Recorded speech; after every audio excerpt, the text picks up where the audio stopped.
আজকে এখানে আমি আপনাদের নতুন একটা পদ্ধতিতে পিঠা রেসিপি দেখাবো।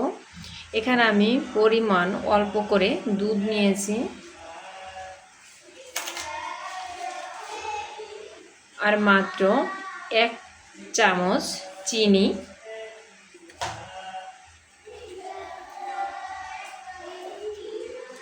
আর নিচ্ছি 1 চামচ লবণ।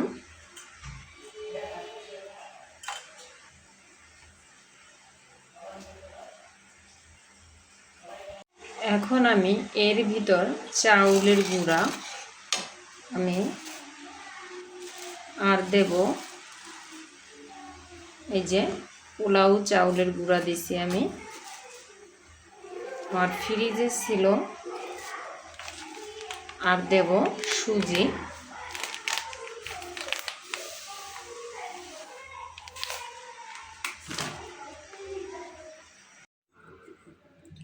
এরপরে দেখেন আমি সুন্দর একটা ডো তৈরি হয়েছে। আর এই ডোটা কিন্তু ভালোভাবে আপনি ছেনে নেবেন।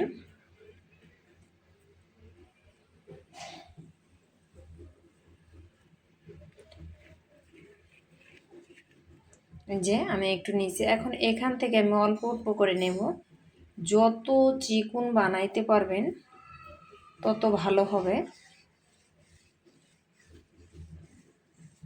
অনেক লম্বা করবেন, লম্বা করার পর আপনি মাঝে কেটে নেবেন।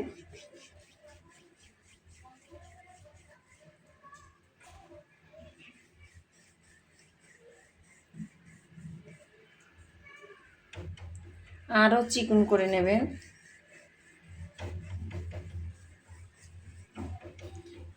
এইভাবে খেতে ভালো লাগবে। যত চিকন করতে পারেন আপনি, সমস্যা নেই, যত চিকন করতে পারেন।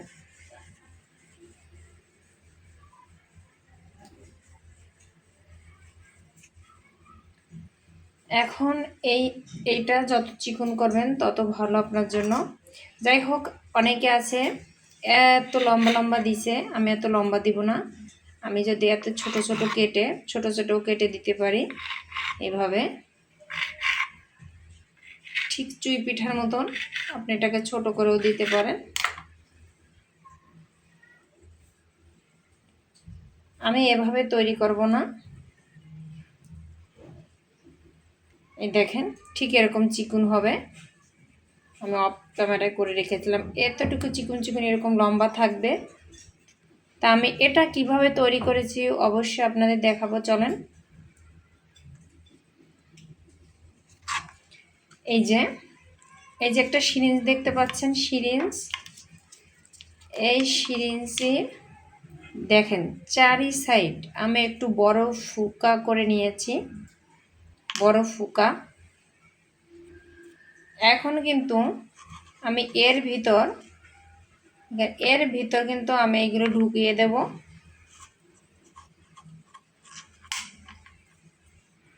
আমি ঢুকিয়ে নিয়েছি সিরিঞ্জের ভিতরে।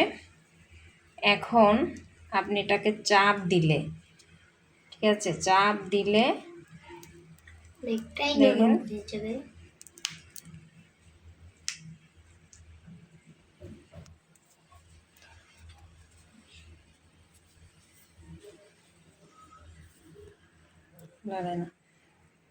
যে দেখেন অনেকটা একটু শক্ত হয়ে, দেখেন লম্বা করে, লম্বা হবে, এটা লম্বা হবে। দেখেন এই যে এরকম চিকুন আর লম্বা করে হবে।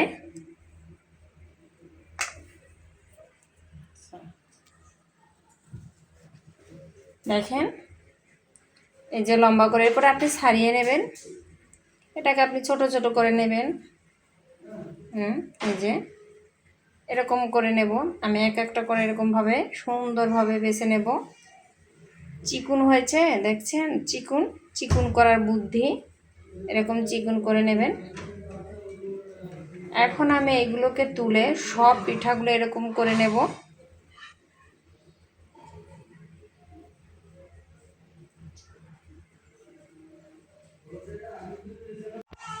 এই যে সব পিঠাগুলো আমি তৈরি করে নিয়েছি, দেখেন লম্বা লম্বা। এখানে ইচ্ছা করলে আপনি কেটেও দিতে পারেন, সমস্যা নাই। এখন আমি কিন্তু এটাকে দেখেন সেদ্ধ করতে চলে যাব। এই যে হাঁড়িতে আমি পানি দিয়েছি, এবার আমি এইভাবে সেদ্ধ করে নেব। এবার ঢাকনা দিয়ে ঢেকে দেব। তেজপাতা, দুধের ভিতর লবণ, চিনি, এলাচ 2টা, একটু গরম মশলা দিয়ে দুধটা ভালো করে জাল করে নিচ্ছি।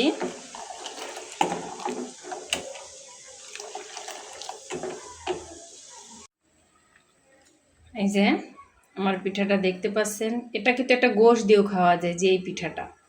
এখন কিন্তু আমি এর ভিতর দিয়ে দেব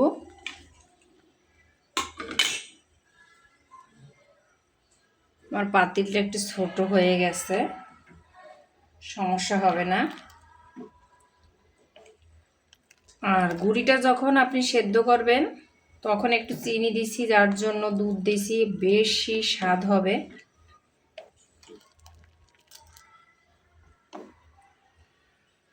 ফাইনালি আমার রান্না কমপ্লিট।